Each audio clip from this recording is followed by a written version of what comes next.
Hey guys, thanks for tuning in. My name is Nick Perugini. I'm a DP2 student at Whitney University. And my main intention of this ongoing podcast series is to basically create a discussion, a conversation around things that I see in the strength and conditioning world, the CrossFit world, and the rehabilitation world. I have a lot of great influential people in my life who I feel are very knowledgeable within these respective areas. But I feel that these people, whether it's in the strength conditioning world or rehab world, don't have much insight into those other kind of fields. So once again, my intentions with the podcast are just to provide some insight for people for different fields to kind of create a more connected conversation over time. So today's podcast episode is with Sam Whitney, Associate Head Strength and Conditioning Coach at Temple University. Sam was a mentor of mine and coach during my time at Temple University, during my internship, during my last year in my undergrad degree. So we're going to talk about some themes that I think are relevant for those of you in the rehab world and the strength conditioning world. And I hope that you see some carryover between our conversation there.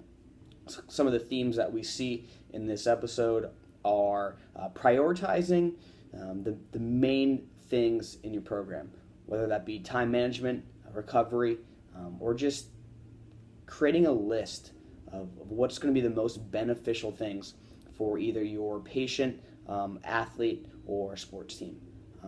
So I hope you guys enjoy the following episode with Sam Whitney. What's going on, guys? Nick Perugini here with the first episode of Perugini Performance Podcast. I'm joined today with Sam Whitney, Associate Head Strength and Conditioning Coach here at Temple University.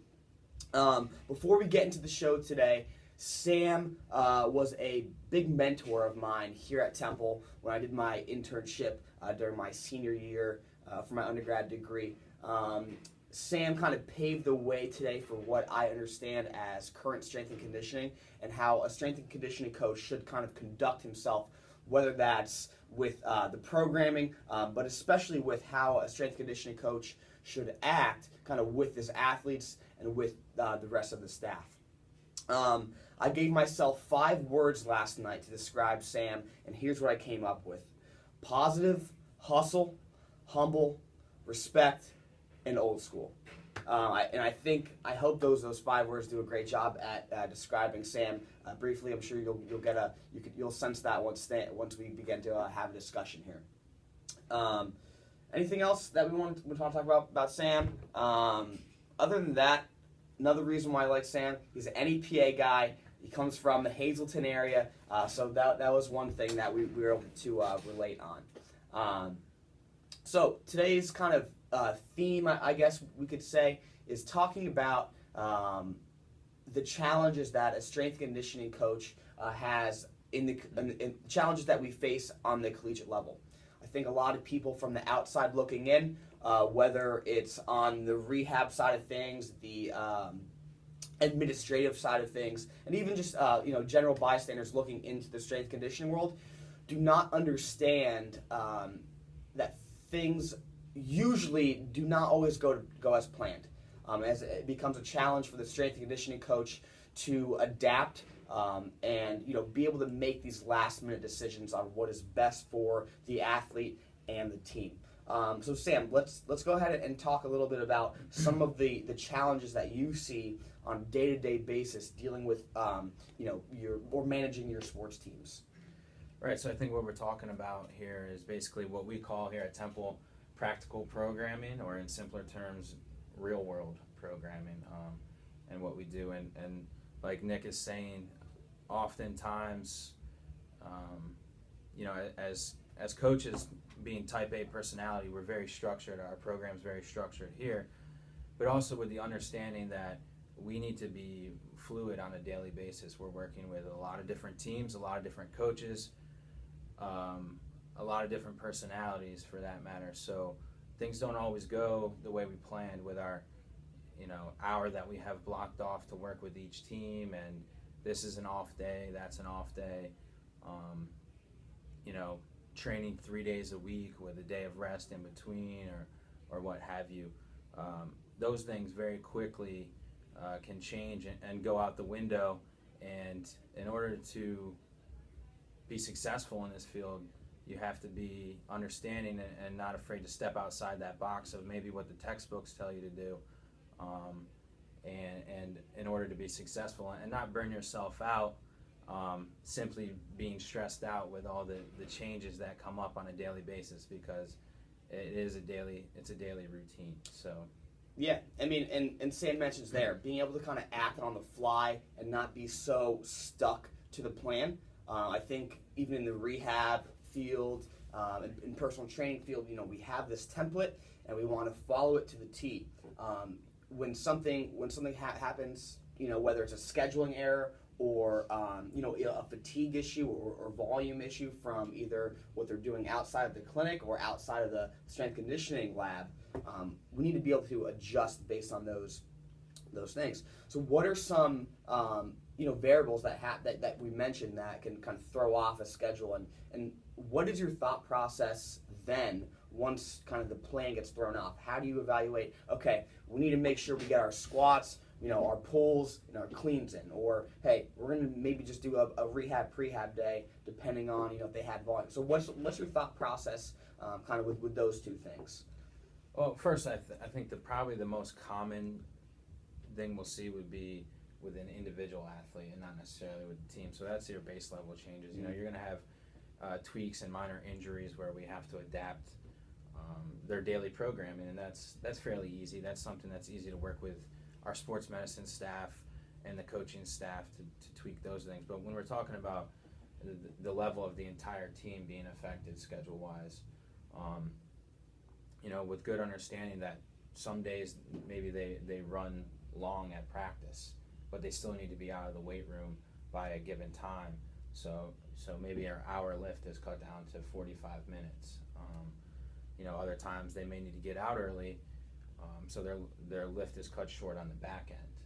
The variables that can affect that are simply, meetings that get scheduled that pop up. Like I said, running long for practice.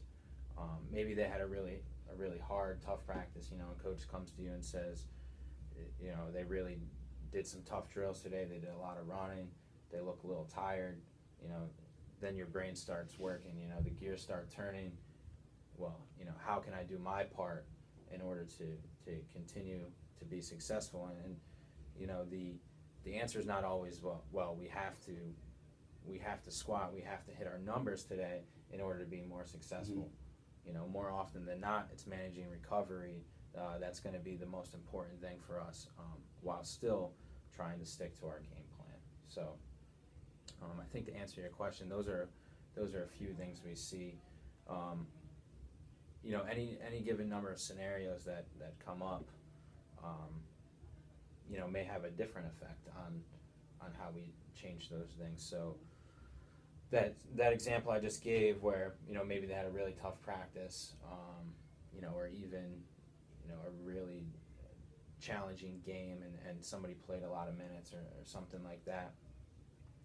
That's a situation where we want to peel back maybe on those main lifts, on those core lifts, all of our Olympic lifts, all of our power lifts, our complex movements, and focus more on the rehab and the prehab exercises, do our auxiliary stuff, make sure we're dedicating enough time to some myofascial release and stretching, or getting them out of the weight room early so that they can go see the athletic training staff, the sports medicine staff, and do a contrast bath, or get any sort of their modalities done that they may be working on with their athletic training staff. So I think that's one of the biggest changes we see. On the other end, they're obviously, maybe we're just short on time, but the team's full go, they're 100%, they're feeling right. Great. Maybe that's a day where we need to tweak and we just cut back on some of the rehab stuff, cut out a few sets of our auxiliary stuff so that yep. we can get to our main movements, and get all of our sets in on our Olympic lifts and our complex sure. barbell movements. Yeah, I mean, I think that's a great summary of what goes on as a strength coach and kind of managing your teams and your athletes, with these things that pop up.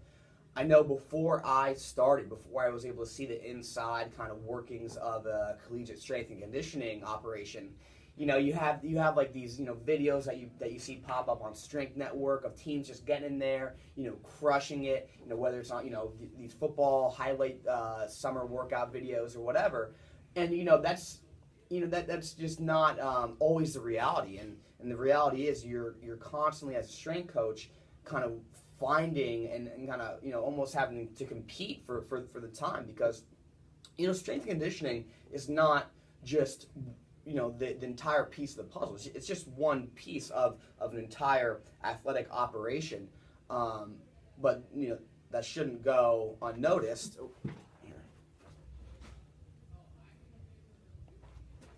That shouldn't go unnoticed. But what happens is you need to be able to prioritize what is the most important for your athletes. So whether that's having those that group of lifts that you're doing, or whether it's going to the prehab rehab kind of managing maintenance phase, that's just a just as important part of the strength conditioning as crushing those main lifts.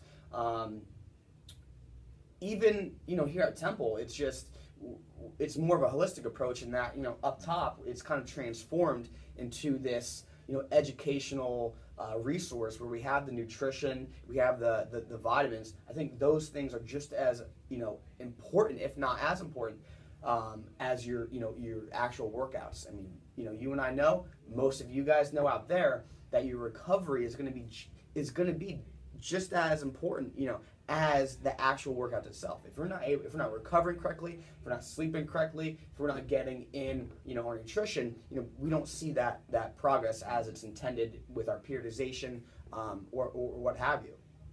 And so I think Temple does an even better job at taking those things into consideration on the daily programs. What it's got, what'd you have for breakfast, right? And how many hours of sleep did you get? We have RPE on there now. RPE, right? So rating of perceived exertion for your top sets. And so those top sets should have an intended or programmed RPE in them. Yep. If we see inconsistency, if we know that top sets should be a 7.5 RPE and it's a 9.5, what's going on there, right? I mean, that's kind of a great way to objectify your recovery and performance in real time. So those are all just things that come along, and yeah, it's really a holistic approach here. But I think we got off target a little bit about the preparation. But once again, it all kind of comes back into strength conditioning has a lot going on, just besides just getting in the weight room and crushing it. Right. I think that's the end of the day where there's more going on that it makes it valuable to make sure we get in the strength conditioning lab than just thinking about crushing the lifts. Yeah, well, I think it's important that you point that out, because I know here within the last few years, just our staff, the approach that we now take is focused on recovery. Right. I tell our recruits when we do recruiting visits, I tell our interns, our graduate externs that work with us, what goes on in this weight room right here, this is the easy part of my job. I'm experienced with that, comfortable with my coaching ability. Definitely. Programming, and being able to be flexible with coaches, that's the easy part.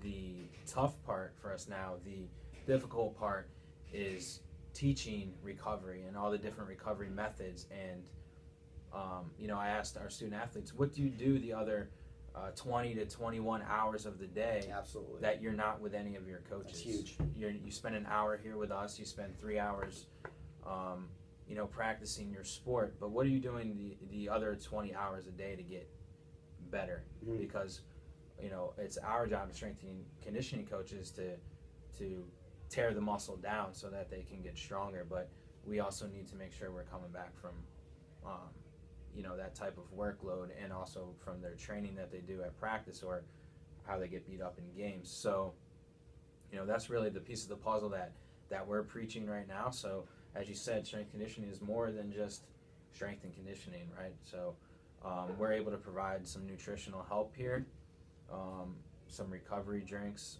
protein-wise, so that our student athletes are able to start the recovery process as soon as possible.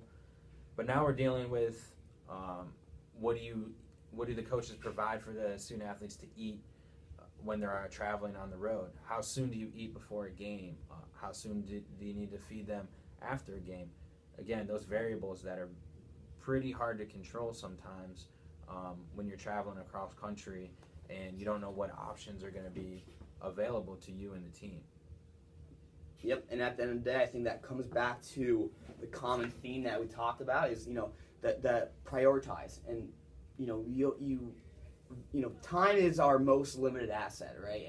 And time being that most valuable resource, you need to keep it simple and always think about how can we just think about making a list of priorities, whether it be nutrition, whether it be what we have up there, whether the vitamins, things like that, and then same thing on our lifts.